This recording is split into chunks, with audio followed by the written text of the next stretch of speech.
그 좋은 자리, 누가 봐도 정말 좋은 자리고 막 경쟁률도 많고 막 난리가 났던 곳이 있었습니다. 막상 들어가 보니까 뜻대로 안 되다 보니 관리비만 한 20년 넘게 내보시면 어떨 것 같아요? 정말 굉장한 끈기와 인내가 필요합니다. 근데 저도 그걸 할 수 있었던 이유가 뭐냐면 제가 중간쯤에 이 공부를 한 거예요. 거기서 소송이 계속 일어났고 거기는 이제 폐쇄 상태가 됩니다. 깜깜하고 거기다가 이제 사람들이 이제 짐을 갖다 놓은 창고 형태가 됐어요. 과연 여기가 어떻게 좋아지고 어떻게 불이 들어올까? 근데 명을 읽으면 되는 거예요. 불이 들어온대.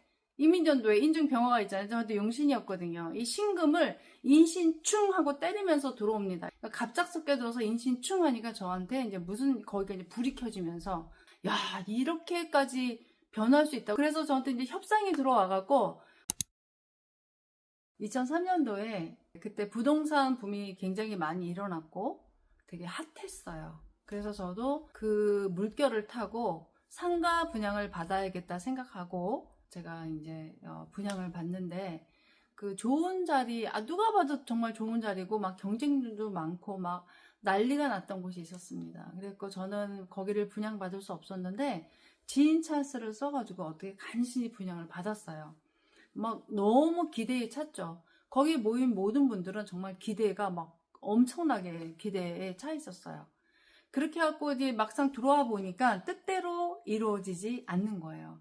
그러니까 우리가 아무리 좋은 부동산이라고 생각하고 하더라도 10개를 했다면 2개 정도 하면 성공했다라고 해요.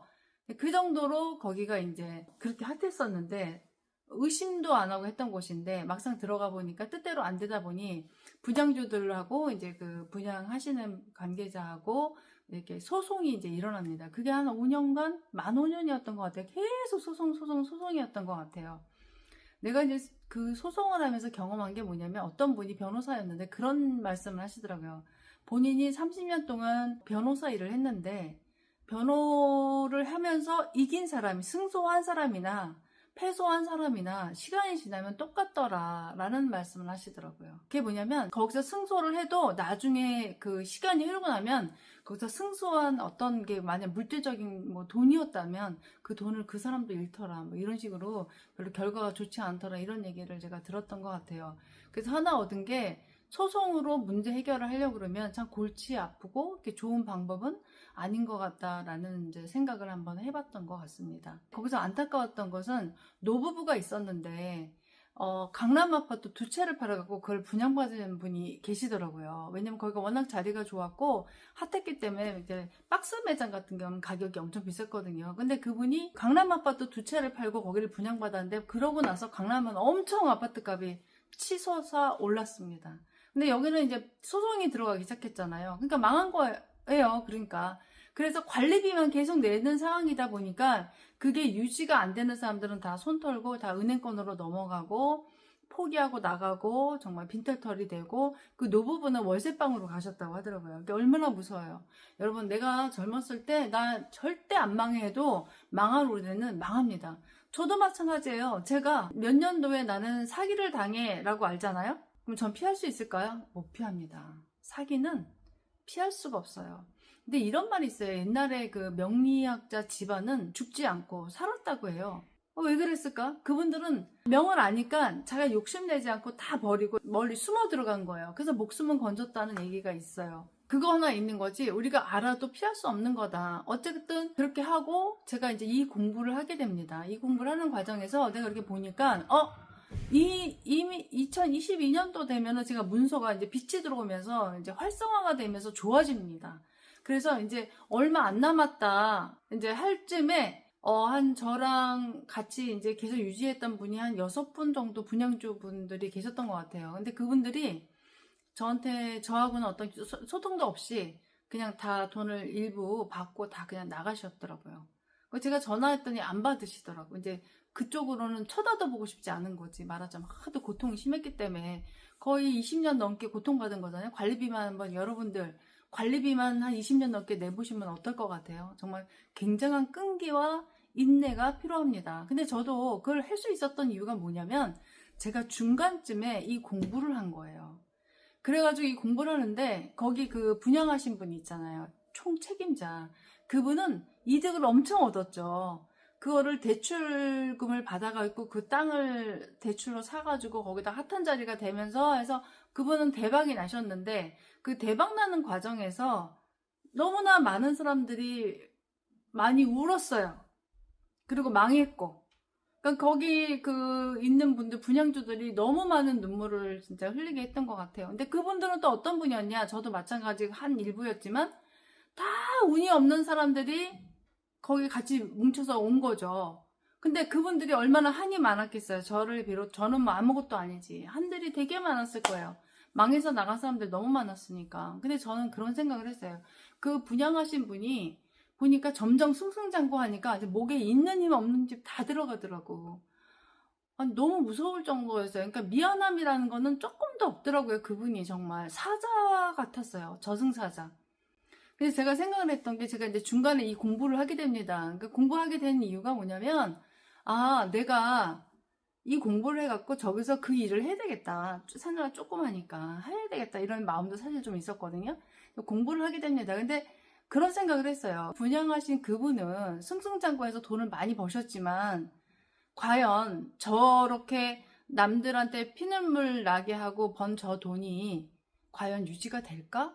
뭐 그런 생각이 좀 있었습니다. 절대 이치적으로는 그건 불가능할 걸? 라고 생각을 했어요. 왜? 눈물 나게 했으니까. 근데 아니나 달라? 네, 그분 다 잃었습니다. 그리고 지금 주인이 바뀌었고 그것이 어쨌거나 저쨌거나 저는 그래서 거기서 이민연도가 딱 됐는데 이제 이런 거 있잖아요. 불이 들어올 건데 과연 어떻게 들어올지 모르죠. 거기서 소송이 계속 일어났고 거기는 이제 폐쇄 상태가 됩니다. 깜깜하고 거기다가 이제 사람들이 이제 짐을 갖다 놓은 창고 형태가 됐어요.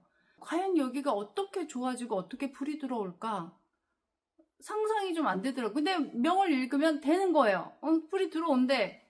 이민전도에 인중병화가 있잖아요. 저한테 용신이었거든요. 이 신금을 인신충하고 때리면서 들어옵니다. 여러분들 충살이 있잖아요. 어떤 사람한테는 충이 들어와갖고 발복하는 사람이 있고 어떤 사람한테는 충이 들어와서 망하는 사람이 있거든요. 그게 어떤 글자가 들어와서 때리냐가 다른데 제가 이제 병화일간인데 병화일간이 인목을 보면 천간으로 간목이면 편인이거든요. 편인 문서는 갑자기 들어오는 문서예요. 정인은 계획해서 들어오는 문서라면 편인은 갑작스럽게 들어오는 문서거든요. 그러니까 갑작스럽게 들어서 인신충하니까 저한테 이제 무슨 거기가 이제 불이 켜지면서 땡 하고 불이 켜질 때 천국, 그러니까 지옥에서 천국으로 변한 거예요. 야, 이렇게까지 변할 수 있다고 저도 정말 놀랐습니다. 그래서 저한테 이제 협상이 들어와갖고 저랑 같이 있었던 분들, 저랑 소통했으면 좀 좋았을 텐데 아니 그냥 각자가 그냥 그 돈 가지고 돈 좀 준다니까 그동안 너무 고생이 많았기 때문에 다 들고 그냥 관리비 정도 들고 다 나가셨더라고. 근데 저는 언제쯤까지 버틸 수 있다라는 생각을 했기 때문에 그냥 버텼죠. 그래서 저한테 이제 협상이 들어왔고 저는 어쨌든 제가 원하는 만큼 관리비 포함해서 분양 뭐 이렇게 해서 저는 잘 받아서 저는 거길 나올 수 있었습니다. 자기가 명을 안다는 것은 있잖아요. 운이 없을 때 내가 어떤 마음으로 기다려야 되는지를 알게 해주는 것 같아서 사람이 좀 여유가 생기는 것 같아요. 여유. 근데 또 운이 없을 때는 어떤 마음으로 내가 겸손해져야 되는지도 알게 하고 또 운이 좋을 때는 어떻게 하면 이 운이 더 상승돼서 더 좋은 요만큼 받을 운이 있어서 내가 요만큼 한 주먹 받을 건데 그 마음가짐을 더 잘해서 그것이 2배가 되고 3배가 될 수도 있다는 거예요. 그러니까 안다라는 건 굉장히 중요한 거죠. 내가 누구한테 의지해서 어떻습니까? 저떻습니다. 묻는 건 한계가 있단 말이에요. 어떻게 맨날 물어봅니까? 그래서 저도 솔직히 그랬거든요. 저 사람이 말하는 걸 어떻게 믿어? 아마 여러분들이 제가 이렇게 말하고 있지만 여러분들이 제 말을 어떻게 믿어요? 나를 모르는데 맞잖아요? 근데 혹시나 제가 하는 말이 가슴으로 들어온다면 그분은 저하고 통하는 거예요. 잘 들어보세요. 내가 저 사람이 말하는 게 맞는지 안 맞는지 어떻게 확인해요? 시간이 가야 확인할 거 아니에요. 근데 그게 한두 시간 갖고 되겠습니까? 최소 몇 년은 경험해봐야지 알 수 있는 거잖아요. 맞잖아요? 그러면 차라리 그거를 내가 알아서 저도 그렇게 공부한 거거든요. 내가 알고 내가 우리 아이가 이명이 왔다는 거를 얘기했을 때 전 이건 무조건 공부해야 된다. 가치가 있다라고 생각했어요. 저는 정말 1도 후회하지 않고 이 공부한 거에 대해서 얼마나 감사한지 모릅니다. 제가 상담한 시간만 제가 10년이지 사실 제가 받은 노하우는요 150년입니다. 만 150년의 시간을 저는 교육받은 사람이에요. 저의 스승님이 계셨고, 그 스승의 스승님이 계셨고, 그 스승님의 스승님이 계셨어요. 그걸 한번 합해보세요. 100년이 넘어요. 두 분만 50년씩 했으니까 두 분만 해도 100년이지. 또 저희 스승님이 한 40년 하셨거든요. 40년 됐지. 제가 10년 동안 상담한 것도 그 플러스가 되잖아요. 150년이에요. 사실 더 되는데 그렇게 딱 얘기를 한 거예요. 그렇게 공부한 내용이니 얼마나 가치가 있겠습니까? 명리는요, 전 정말 공부, 꼭 이거를 직업적으로 가져가야지 좋다고 생각하진 않습니다. 근데 가치가 있다는 거예요. 나는 정말 권유하고 싶어요. 이 공부를. 그래서 내가 운이 들어올 때 어떤 마음일 때 더 커지고, 내가 운이 없을 때 어떤 마음으로 내가 기다려야 되는지를 알게 해주기 때문에 내가 여유가 생기거든요. 누구나 운이 있고 누구나 운이 없지 않아요. 사람은 기복이 다 있는 거거든요. 그래서 이거를 공부를 하셔서 내 인생을 내가 이렇게 컨설팅해서 간다라면 얼마나 좋습니까? 마음 다스림도 좋고. 그래서 저는 명리학 공부를 정말 공부만 할 수 있는 여건이라면 이것도 아무나 못해요. 또 운도 있어야 되고 내가 공부할 수 있는 환경도 돼야 되고, 이 공부를 꼭 뭐 저한테 뭐 공부를 하세요 이런 뜻은 아니에요. 나한테 맞는 인연이 와서 공부할 수 있다면 저는 공부하라고 하고 싶어요. 물론 인터넷상에서 막 이렇게 떠도는 얘기들 너무너무 많습니다. 그쵸? 근데 그렇게 해서 공부하는 거는 공부가 사실 안 됩니다. 선생님을 하나 정해서 내가 가고 싶은 선생님이 있을 거예요. 누구든 간에 그 선생님하고 인연을 맺고 꼭 투자하시면, 공부하시면 그 시간이 결코 헛되지 않을 거다라는 생각이 제 생각이고, 그것 또한 좋은 선생님을 만나고 싶다 그러면 내 마음을 바르게 갖고 있으면 바른 선생님을 만나게 된다라는 거죠. 그래서 저는 개인적으로 이 명리학 공부를 할 수만 있다면 공부하시기를 정말 권유드립니다. 여러분들 생각은 어떠신지 모르겠어요. 오늘 여기까지 감사합니다.